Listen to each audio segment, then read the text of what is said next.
Truck की रफ्तार ज्यादा ना थी, उन्हें जंगल में कोई बाकायदा और सीधा रास्ता ना था, बल्कि ऐसे दरख्तों के दरमियान से रास्ता बनाया गया था जहां से उनका आपस में 15-16 और कहीं कहीं 10-12 फुट फासला था। और वहां ट्रक की मुसलसल आमदोरफ्त से खुद रो लंबी लंबी घास अब जमीन के साथ मिल गई थी। अलबत्ता तंग जगहों पर आसपास के दरख्तों की ऐसी शाखें काट दी गई थीं जो ट्रक की छत से टकराकर तरपाल से बनी छत को नुकसान पहुंचा सकती थीं। यही वजह थी कि इस नाहमवार रास्ते पर ट्रक को झटके भी लग रहे थे और बार बार ट्रक को इधर उधर मोड़ना पड़ रहा था। झटकों और मोड़ों से ट्रक में बेंचों पर बैठे इमरान के साथी बेजारी महसूस कर रहे थे। वो बार बार उछल रहे थे और उनके जिस्म भी आगे की जानिब और कभी दाएं बाएं झुक जाते थे। अगरचे उन्होंने हाथों से बेंचों के किनारों को मजबूती से पकड़ रखा था, तो उसके बावजूद वो अपना तवाज़न पूरी तरह बरकरार रखने में नाकाम हो रहे थे। अगर दोनों जानिब के बेंचों के दरमियान 2.5-3 फुट का फासला ना होता तो यकीनन उनके सर भी आपस में टकराते रहते। बाकी मेंबर्स की निस्बत जोलिया बेहद खौफत महसूस कर रही थी, लेकिन गुस्से से अपने होंठ काटने के सिवा वो कुछ करने से कासिर थी, क्योंकि इमरान ट्रक के ड्राइवर केबिन में बैठा था और वो उस पर गुस्सा नहीं निकाल सकती थी। लकड़ी के बेंच किसी फोम गद्दे से महरूम थे, इसलिए भी उसे ज्यादा तकलीफ हो रही थी। सफदर के सामने वाले बेंच पर बैठा मकड़ालू कबीले का नेगरू कोंडा खामोश मगर खौफजदा निगाहों से सीक्रेट सर्विस के मेंबर्स की तरफ देख रहा था। नगाना की रूह के हवाले से इमरान ने कोंडा को इस कदर दहशतजदा कर दिया था कि वो अभी तक सहमा हुआ था। इमरान ड्राइवर गुलबर्ट के साथ फ्रंट सीट पर बैठा च्युइंगम से शुगल कर रहा था। उसे अंदेशा था कि जल्द या कुछ देर में जैसे ही रैगन को ट्रेन में कोंडा के साथियों के बारे में पता चलेगा, रैगन कोंडा या गुलबर्ट को कॉल करके 6 जंगलियों की बेहोशी और एक के कत्ल के बारे में पूछ-कुछ करेगा।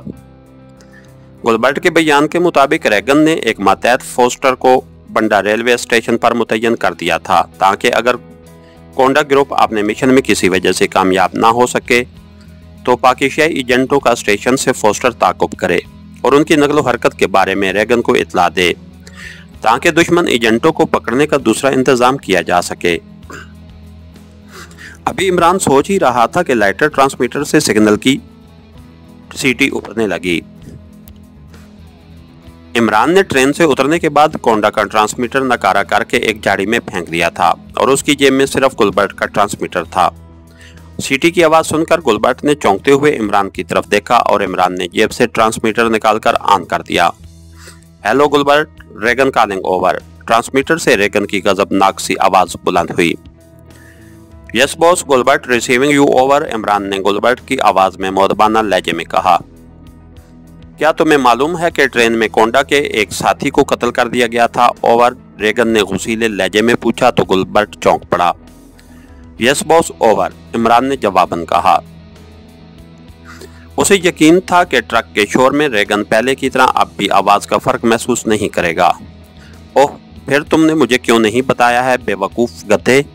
तुम्हें कैसे पता चला? ओवर, रैगन की गुर्राई हुई आवाज सुनाई दी।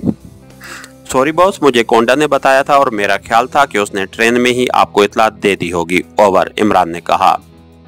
नहीं, उसका ट्रांसमीटर ऑफ है। मैं पहले उसे कॉल करने की कोशिश कर चुका हूँ। बहरहाल तुम बोलो, कोंडा ने तुम्हें इस वाक़े के बारे में क्या बताया और कत्ल किसने किया? ओवर, दूसरी तरफ से रैगन ने कहा। बॉस, कोंडा के बयान के मुताबिक उसने मरने वाले साथी से कहा था कि वो पाकिस्तानी एजेंटों के केबिन में गैस बम फेंके, मगर उस आदमी ने इनकार कर दिया कि उसे इमरान के मुलाजिम जोसेफ से डर लगता है, जो नगाना देवी का पुजारी है। इस बात पर कोंडा ने उसे लान तान की तो उसने गुस्से में आकर कोंडा पर हमला कर दिया और कोंडा पर खंजर से वार किया, लेकिन कोंडा बच गया और इस आदमी का खंजर दीवार में जा लगा। फिर कोंडा ने भी खंजर निकाल लिया, लेकिन कोंडा का वार नाकाम हो गया और कोंडा ने अपने साथी की गर्दन दबोच ली तो उसके साथी ने कोंडा की नाक पर टक्कर रसीद करने की कोशिश की और कोंडा ने अपने बचाव के लिए झटका देकर उसकी गर्दन तोड़ डाली। कोंडा का ट्रांसमीटर भी उस लड़ाई में खो गया था, जिसका ट्रेन से उतरने के बाद पता चला। कोंडा को शायद आपसे सजा मिलने का खौफ था, मुमकिन है इसलिए कोंडा ने आपको फौरी तौर पर इतला देने की कोशिश नहीं की थी, वरना ट्रेन में ही उसे पता चल जाता कि उसका लाइटर ट्रांसमीटर गुम हो गया है। ओवर, इमरान ने तफसील से झूठ बोलते हुए कहा।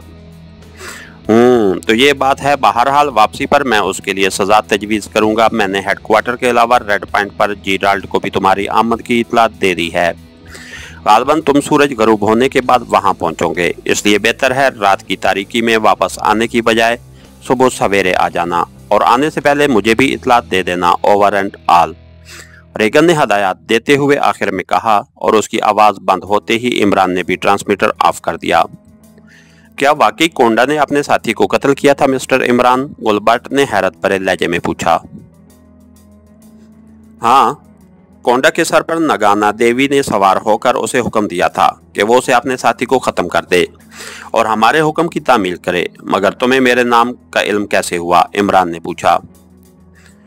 तुमने खुद ही बताया था कि तुम अली इमरान ऑफ पाकेशिया हो। इससे पहले बॉस ने भी बताया था कि पाकेशियाई एजेंटों को अली इमरान लीड कर रहा है और उनके साथ इमरान का मुलाजिम जोसेफ भी है। गुलबर्ट ने जवाब में कहा तो इमरान को याद आ गया। रेगन से बात करके इमरान को इत्मीनान हो गया था कि रेड पॉइंट पहुंचने तक रेगन और हेडक्वार्टर वाले उनकी हकीकत से बेखबर रहेंगे और रास्ते में उनके खिलाफ कोई इकदाम नहीं किया जाएगा। उसने गुलबर्ट को इस हद तक खौफजदा कर दिया था कि गुलबर्ट की तरफ से किसी गलत हरकत का अंदेशा न रहा था। अलबत्ता इमरान को हैरत भी कि गुलबर्ट तालीम याफ्ता और जदीद तरक्की याफ्ता मुआशरे का फर्द होने के बावजूद बदरूहों पर यकीन रखता था। शायद तंजीम के मेंबर्स भी बदरूहों से खौफजदा रहते थे। हम कब तक रेड पॉइंट पर पहुंचेंगे? इमरान ने किसी ख्याल के तहत गुलबर्ट से पूछा। सूरज गरूब होने से पहले, गुलबर्ट ने जवाब में कहा। इमरान ने अपनी रेस्ट वॉच पर वक्त देखा। उन्हें सफर करते हुए 1 घंटा गुजर चुका था और मगरिब होने में तकरीबन उतना ही वक्त बाकी था। इमरान तारीकी में रेड पॉइंट पहुंचने का फैसला कर चुका था। गाड़ी रोक दो, नगाना देवी से मुलाकात का वक्त हो गया है, इमरान ने तहकमाना लहजे में कहा तो गुलबर्ट ने खौफजदा होकर फौरन ब्रेक पैडल प्रेस कर दिया। नतीजे में ट्रक झटके से रुकता चला गया। कुक, क्या देवी यहाँ आ रही है? गुलबर्ट ने सहमी हुई आवाज में पूछा। नहीं, मैं खुद जाऊंगा उसके पास। इंजन बंद करके नीचे उतरो, इमरान ने उसे घूरते हुए कहा तो गुलबर्ट ने इंजन बंद किया और दरवाजा खोलकर ट्रक से उतर गया। इमरान भी ट्रक से उतरा और गुलबर्ट के करीब पहुंच गया। क्या हुआ बॉस? जोसेफ ने ट्रक के अकब से सर निकालकर इमरान की तरफ देखते हुए कहा। कुछ नहीं, तुम सब नीचे आ जाओ, इमरान ने सख्त लहजे में कहा तो उसकी आवाज सुनकर अकब में बैठे तमाम साथी ट्रक से उतरकर इमरान के करीब आ गए। इस सफर ने तो चूल्हे हिलाकर रख दी हैं, तनवीर ने अंगड़ाई लेते हुए कहा। परवाह मत करो, तुम्हारे लिए रोल्स रॉयस कार मंगवाई है मैंने, इमरान ने मुस्कुराते हुए कहा तो तनवीर उसे घूर कर रह गया।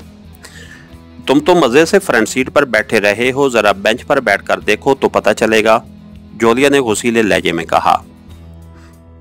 ठीक है, अब तुम मेरी जगह ड्राइवर के पास बैठना, मैं बेंच पर बैठूंगा, इमरान ने सर हिलाते हुए कहा तो सफदर, खावर और चौहान के लबों पर बेसाख्ता मुस्कुराहट दौड़ गई। बको मत, यहाँ क्यों रुक गए हो? जोलिया ने उसे डांटते हुए कहा। कुदरत के हसीन मनाजिर देखने के लिए गौर करो, कैसे सरसब्ज दरख्त और पौधे बाहर दिखा रहे हैं। कितना सुकून है इस जंगल में। कुछ देर हरी हरी घास पर बैठकर अपनी अपनी चूलें सीधी कर लो, इमरान ने मखसूस लहजे में कहा और एक दरख्त के तन्ने से पुष्ट टिकाकर बैठ गया। कोंडा और दूसरे मेंबर्स के अलावा गुलबर्ट भी रास्ते के किनारे पर बैठ गए। जोलिया खड़ी रही। अगर यहाँ कोई सांप वगैरह निकल आया तो फिर? जोलिया ने दरख्तों के दरमियान फैली झाड़ियों की तरफ देखते हुए कहा। सांप से क्या डरना, दुआ करो कोई शेर आ जाए और मुझे खा जाए। और तुम्हें, इमरान ने कहा। सिर्फ तुम्हें, जोलिया ने उसकी बात काटते हुए गुरा कर कहा। हाँ हाँ, मुझे खा जाए और तुम्हें आदमखोर जंगलियों के लिए छोड़ जाए, इमरान ने तेजी से सर हिलाते हुए कहा तो उनके साथी बेख्तियार हंसने लगे। कोंडा और गुलबर्ट खामोशी से उनकी तरफ देख रहे थे क्योंकि वो लोग उर्दू में बातें कर रहे थे। इमरान साहब, आप आइंदा के लिए कुछ ब्रीफ कर दें ताकि हम तैयार रहें, खावर ने मुस्कुराते हुए कहा। नहीं प्यारे खावर, मैंने तुम्हें ब्रीफ किया तो तुम ब्रीफ केस जितने रह जाओगे, इमरान ने मखसूस अंदाज में कहा। मजाक मत करो इमरान, हमें मालूम तो होना चाहिए कि इस सफर का इख्तिताम कब होगा और आगे हमें क्या करना है, तनवीर ने गुस्सीले लहजे में कहा तो इमरान मुस्कुराने लगा। वो खुद भी उन्हें अपने प्रोग्राम से बाखबर रखना चाहता था। इमरान साहब तनवीर दुरुस्त कह रहा है, हमें आइंदा पेश आने वाले मुमकिन खतरात का अंदाज़ा होना चाहिए। सफ्दर ने तनवीर की तायीद करते हुए कहा तो इमरान संजीदा हो गया और उन्हें रेगन से होने वाली गुफ्तगू और रेड पॉइंट के बारे में बताने लगा। इसके साथ ही हमारी आज के एपिसोड का इख्तिताम हुआ। कहानीकार चैनल को लाइक कीजिए, सब्सक्राइब कीजिए और बेल आइकन को प्रेस कर दीजिए ताकि हर आने वाली नई वीडियो आप तक पर वक्त पहुंच सके। शुक्रिया।